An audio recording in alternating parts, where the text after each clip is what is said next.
स्वागत है आपका जीएसजी के स्टडी चैनल पर। इस वीडियो में हम सीखेंगे कि कैसे हम भारत के गवर्नर जनरल और वाइसरॉय की हिस्ट्री को बिना रटे याद कर सकते हैं। तो आज का डीप डाइव इसी टॉपिक पर फोकस करेगा। हाँ, और हिस्ट्री को लेकर ना लर्नर्स में अक्सर एक डर होता है। ऐसा लगता है कि इतिहास बस डेट्स और अनजान नामों का एक उबाऊ गट्ठर है। लेकिन आज हम इन सोर्सेज यानी इस मास्टर की पीडीएफ के जरिए इसका एक बिल्कुल नया नजरिया देखेंगे। बिल्कुल, तो शुरू करते हैं। स्लाइड 1। यहाँ स्क्रीन पर एक किताब, ताला और चाबी दिख रही है। ये वादा करती है कि बस इस एक ट्रिक से पूरा इतिहास दिमाग में बैठ जाएगा। सही कहा। अब आते हैं स्लाइड 2 पर। देखिए, असल समस्या क्या है? समस्या है एक बहुत लंबी वेटिंग लिस्ट जिसे रटना पड़ता है। और इसका समाधान नामों को रटना नहीं है, बल्कि इनके पीछे की असली राजनीति, अर्थशास्त्र और सत्ता के खेल को समझना है। यानी ये एक पॉलिटिकल थ्रिलर जैसा है ना? एग्जैक्टली। हर नया गवर्नर जनरल अपने साथ सत्ता की एक नई कड़ी लेकर आया था। तो चलिए इसको थोड़ा अनपैक करते हैं। आगे बढ़ने से पहले बेसिक स्ट्रक्चर को समझना जरूरी है। सत्ता का विस्तार आखिर हुआ कैसे? वही समझने के लिए स्लाइड 3 देखते हैं। टाइटल्स पर ध्यान दें। 1757 में टाइटल था बंगाल का गवर्नर। इसका मतलब सत्ता सिर्फ एक सूबे तक सीमित थी। फिर 1833 आते आते ये बन गया भारत का गवर्नर जनरल। मतलब पूरे उपमहाद्वीप पर कब्जा हो गया था। हाँ, और आखिर में 1858 में टाइटल आया वाइसरॉय, यानी कंपनी का खेल खत्म और सीधे महारानी का शासन, जहां वाइसरॉय एक शाही प्रतिनिधि था। अच्छा, एक खौफनाक कॉर्पोरेट टेकओवर। अब यहाँ स्लाइड 4 अनाउंस करते हैं। एक सवाल उठता है कि एक व्यापारी मर्चेंट शासक कैसे बन गया? देखिए, जो कंपनी मसाले और कपड़े का व्यापार करने आई थी, उसने प्लासी और बक्सर युद्ध के बाद दीवानी अधिकार पा लिया। दीवानी अधिकार मतलब टैक्स वसूलने का हक। ओ, टैक्स वसूलने का हक। तो उन्हें अपना पैसा लगाना ही नहीं पड़ता होगा। वही तो। इसी मुफ्त के नए पैसे से वो धीरे धीरे एक प्रशासनिक मशीन बन गए। कमाल है। तो अब आते हैं उस ट्रिक पर। स्लाइड 5। हमारी मेमोरी ट्रिक की लाइन है, रॉबर्ट है विलियम की मौसी। ये सुनने में थोड़ा अजीब लगता है, पर इसी अजीब लाइन में पूरे सत्ता के हस्तांतरण का ब्लूप्रिंट छुपा है। इसमें 6 पड़ाव हैं। हाँ, तो स्लाइड 6 पर इसको डिकोड करते हैं। ट्रिक का पहला हिस्सा है रॉबर्ट, जिससे बनता है रॉबर्ट क्लाइव। ये बंगाल का पहला गवर्नर था। इसने ब्रिटिश सत्ता का बीज बोया। फिर आता है यानी वॉरेन हेस्टिंग्स, जिसका प्रमोशन हो गया था और वो बंगाल का पहला गवर्नर जनरल बना, राइट? सही पकड़ा। और फिर विलियम से विलियम बेंटिक, जो पूरे भारत का पहला गवर्नर जनरल था। समझ गई। अब स्लाइड 7 देखते हैं। ट्रिक का दूसरा हिस्सा डिकोड करते हैं। की से आए लॉर्ड कैनिंग, जो पहले वाइसरॉय बने। फिर मॉस से लॉर्ड माउंटबैटन, जो आजाद भारत के पहले गवर्नर जनरल थे। और आखिर में सी से सी राजगोपालाचारी, जो आखिरी और पहले भारतीय गवर्नर जनरल थे। बिल्कुल सही। अब इस पूरे खेल को गहराई से समझने के लिए चलते हैं स्लाइड 8 पर। यहां से हमारा सीजन 1 शुरू होता है। रॉबर्ट क्लाइव और उसकी द्वैत शासन या डुअल गवर्नमेंट की नीति। ये डुअल गवर्नमेंट असल में काम कैसे करता था? देखिए, ईस्ट इंडिया कंपनी ने टैक्स और पैसा पूरा अपने पास रखा, लेकिन बदनामी और जनता की जिम्मेदारी नवाब पर डाल दी।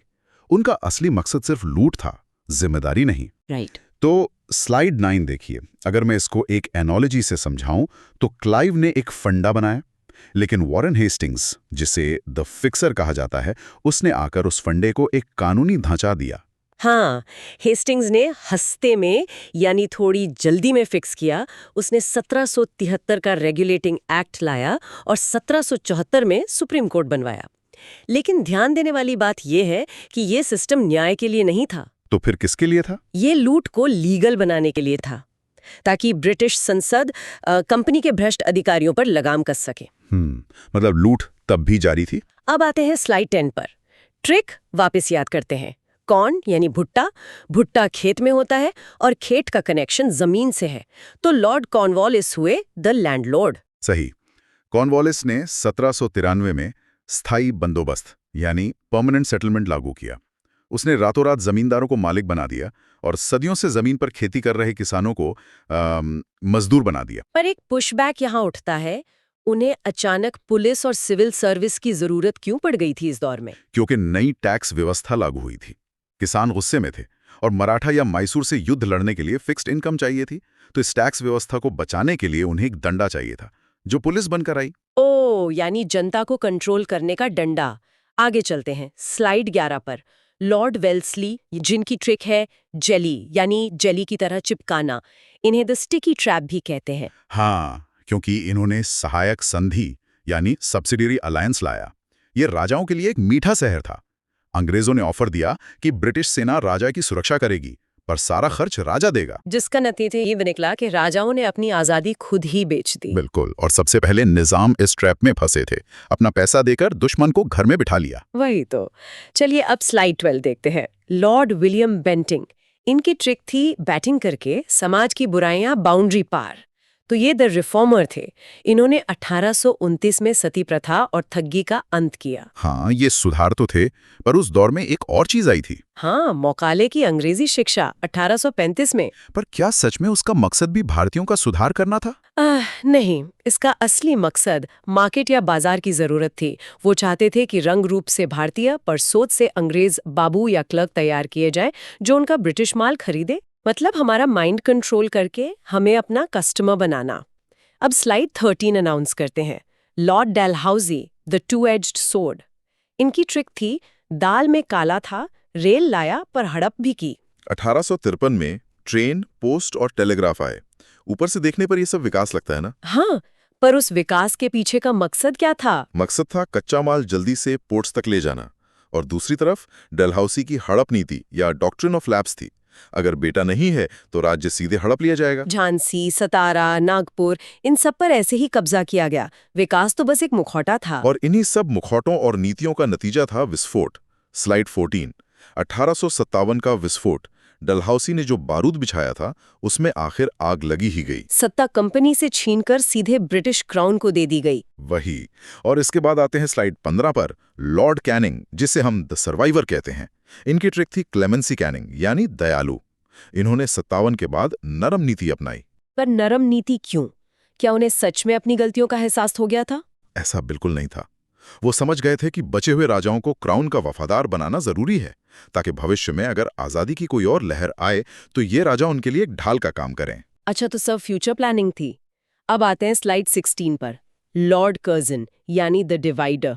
ट्रिक है कर्जा और टूटना। 1905 का बंगाल विभाजन।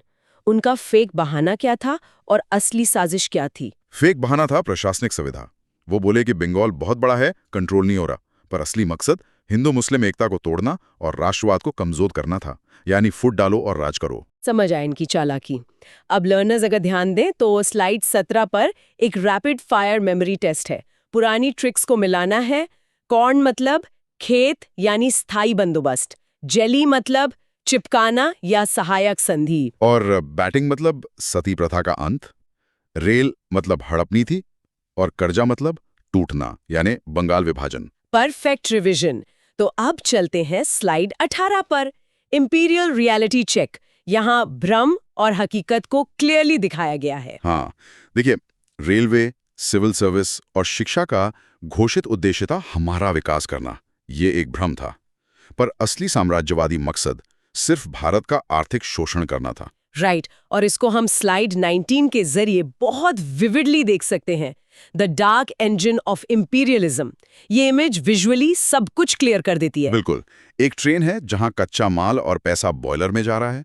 ऊपर सतह पर रेल, शिक्षा, डाक जैसी चमकदार चीजें दिख रही हैं। पर इंजन से जो धुआं निकल रहा है वो उनके साम्राज्यवादी स्वार्थ का है। हर एक नीति के पीछे सिर्फ और सिर्फ भारत को लूटने का डिजाइन था। Exact point. और इसी के साथ हम आते हैं स्लाइड 20 पर। टॉपर सीक्रेट को समराइज करते हैं। वो मास्टर ट्रिक रॉबर्ट हिव विलियम की मौसी और उसके साथ जुड़े कुछ महत्वपूर्ण साल, जैसे 1773, 93, 1829, 53, 57 और 1905। बस इन्हें याद रखें। हिस्ट्री अब इजी है, क्योंकि हमने सिर्फ रटा नहीं बल्कि उस पूरे सिस्टम का डिजाइन समझा है। सही कहा।